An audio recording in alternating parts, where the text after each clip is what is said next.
Halo teman-teman, selamat datang kembali di channel Firman Penipahan. Tentang kasus korupsi kembali kita bahas. Berita yang datang benar-benar menguncang. Hasto Kristianto, Sekjen PDIP, ditetapkan sebagai tersangka oleh KPK.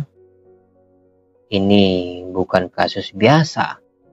Ia melibatkan salah satu tokoh paling penting dalam partai penguasa. Jadi Hasto Kristianto ini adalah salah satu tokoh utama PDIP ya.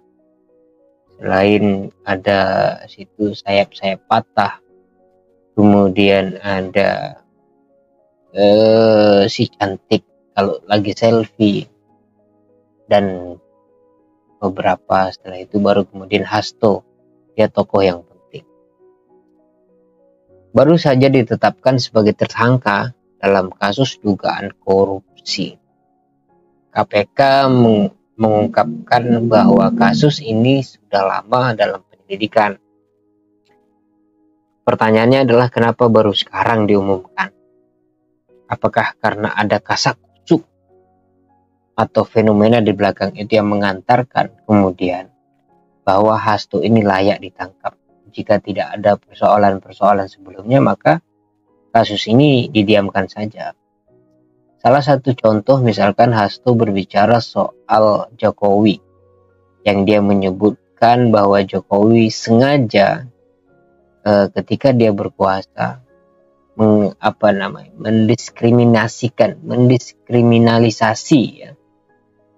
mengkriminalisasi lawan politiknya, yaitu Anies Baswedan. Dan itu perintah, itu kata Hasto, perintah dari Jokowi. Kemudian Hasto juga berbicara banyak hal tentang kejelekan Jokowi dan keluarga, gitu ya. Dan baru-baru ini juga Jokowi dan keluarga dipecat dari PDIP. Tidak lama setelah itu, atau beberapa saat sebelum itu, Hasto ditetapkan menjadi tersangka. Apakah ada tekanan politik sebelumnya, atau ini bagian dari permainan kekuasaan? Kita tidak tahu pasti. Tapi yang jelas ini bukan kasus pertama, dan tampaknya bukan terakhir juga. Tampaknya bukan yang terakhir, gitu ya. Lihat pola ini teman-teman. Dari dulu banyak tokoh besar yang terseret kasus korupsi, mulai dari pejabat kementerian, kepala daerah, hingga politisi besar. Apa hasilnya? Sebagian dihukum, sebagian lolos, sebagian lagi seperti hilang tanpa jejak. Harun Masiku menghilang, gak jelas kemana, dan lain sebagainya. Banyak kasus-kasus serupa. Sekarang mari kita bahas konteks politik yang lebih luas. Jokowi yang selama 2 periode dianggap sebagai simbol reformasi dan pemberantasan korupsi sudah punya tugas. Tapi apakah itu berarti kita bisa mengharapkan perubahan besar dalam penegakan hukum? Saat Jokowi masih menjabat, banyak yang mengkritik bahwa KPK sudah tidak sekuat dulu. Beberapa kali kita mendengar tentang pelemahan institusi ini. Apakah KPK ingin menunjukkan taringnya dengan menangkap Hasto? Apakah mereka tidak berpikir akan banyak dampak selanjutnya secara politis? Apakah ingin mereka KPK itu berlindung di bawah perlindungan Jokowi yang tidak memiliki kekuasaan? Atau kita sebenarnya melihat Jokowi seolah-olah tidak memiliki kekuasaan, tapi sebenarnya dia mengendalikan kekuasaan? Bisa jadi. Sehingga tanggapan Jokowi ketika Hasto ditangkap, ya kok tanya saya, yang enggak tahu gitu. Cuek aja gitu ya. Kita harus menerima keberlanjutan hukum. Kita serahkan kepada penegak hukum. Kasus Hasto ini jelas akan menguncang PDIP. Sebagai partai besar, mereka selalu menjadi sorotan, terutama karena mereka adalah penguasa selama 2 periode terakhir. Kasus ini akan menjadi ujian besar bagi mereka. Apakah PDIP akan mengambil sikap tegas dan mendukung proses hukum secara transparan, atau mereka akan mencoba melindungi kadernya dengan berbagai alasan politik? Sebenarnya kasus Hasto ini terseret karena juga ingin melindungi kader. Kalau Hasto ingin dilindungi, maka mereka yang melindungi juga akan terseret. Karena melindungi orang yang bersalah itu bisa dianggap sebagai kerjasama di dalam kejahatan. Mari kita berbicara lebih dalam. Apa yang sebenarnya salah dalam sistem kita? Kenapa korupsi seperti penyakit kronis yang gak pernah sembuh? Jawabannya teman-teman, ada di sistem itu sendiri. Pertama, budaya politik di Indonesia masih sangat transaksional. Jabatan sering kali dijadikan alat untuk mendapatkan keuntungan pribadi atau kelompok. Ya, tidak bisa dipungkiri, karena para pejabat ingin mendapatkan kursi jabatan, mereka mempertaruhkan banyak hal. Entah itu tanahlah dijual, entah itu macam-macam, untuk biaya politik yang begitu besar. Sehingga ketika mereka mendapatkan kursi jabatan, mereka saatnya balik modal, transaksional sekali. Yang kedua, pengawasan yang lemah. Lembaga-lembaga seperti KPK seringkali diintervensi oleh kepentingan politik. Ini bukan rahasia umum, dan itu apa adanya. Dan yang paling parah, kita rakyat Indonesia seringkali terlalu mudah melupakan kasus-kasus besar. Ada yang FYP lewat di TikTok kita yang viral-viral itu. Sementara yang viral sebelumnya kita lupakan.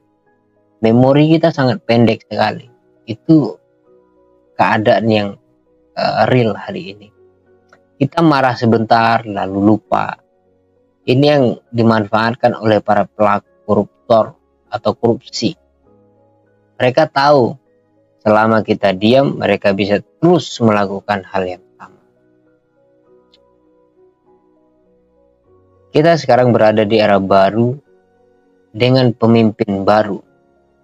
Kasus Hasto ini adalah ujian besar untuk mereka ya bisa dikatakan ujian atau juga bisa kecelakaan. Apakah mereka benar-benar berani menegakkan hukum tanpa pandang bulu, atau justru melanjutkan pola lama? Kepemimpinan itu bukan soal pidato, tapi soal tindakan nyata. Kalau hukum tidak ditegakkan, rakyat tidak akan pernah percaya pada pemerintah. Sebagaimana KPK, dalam persepsi publik, mereka itu tidak dipercaya. Kita butuh pemimpin yang berani, pemimpin yang tidak takut untuk mengambil risiko demi keadilan. Kalau mereka gagal di sini, kita tahu bahwa mereka tidak lebih baik dari yang sebelumnya.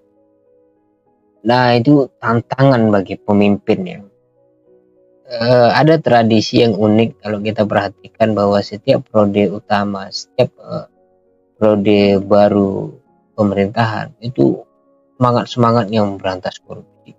Tapi setelah 1 tahun berlalu, saatnya mereka memanfaatkan kelengahan rakyat. Mereka membuat infrastruktur, bagi-bagi proyek dan sebagainya. Infrastruktur pembangunan jalan yang sebenarnya dalam 1 tahun atau setengah tahun selesai, diperpanjang menjadi bertahun-tahun. Atau justru aspal yang seharusnya tebalnya 30 cm menjadi 10 cm dan sebagainya. Korupsi di mana-mana, kronis sekali. Kita tidak perlu bangga juga kepada pemerintah yang mereka melakukan pekerjaannya dengan semestinya, yaitu menangkap para koruptor. Justru kita harus terus bertanya, koruptor yang mana mereka tegasi, koruptor yang mana mereka tangkap. Kita harus kritis. Jangan-jangan koruptor karena itu lawan politik maka ditangkap. Kalau kawan seiring, apakah mereka juga tangkap? Wallahu a'lam bishawab. Sebagai rakyat kita kritis, kita membaca, dan kita tidak mau dibodohi oleh pemerintah. Pemerintah itu hanyalah mereka yang duduk di status-status yang kita sepakati bersama, kita patuhi bersama, tapi 5 tahunan. Oleh karena itu mereka perlu kita bina. Mereka bukan raja. Makanya tradisi kalau ada pejabat datang di kampung itu nggak usah cium tangan, nggak usah tunduk-tunduk kepala. Udah biasa aja pembantu datang ke tuannya gitu. Nah ini sulit juga.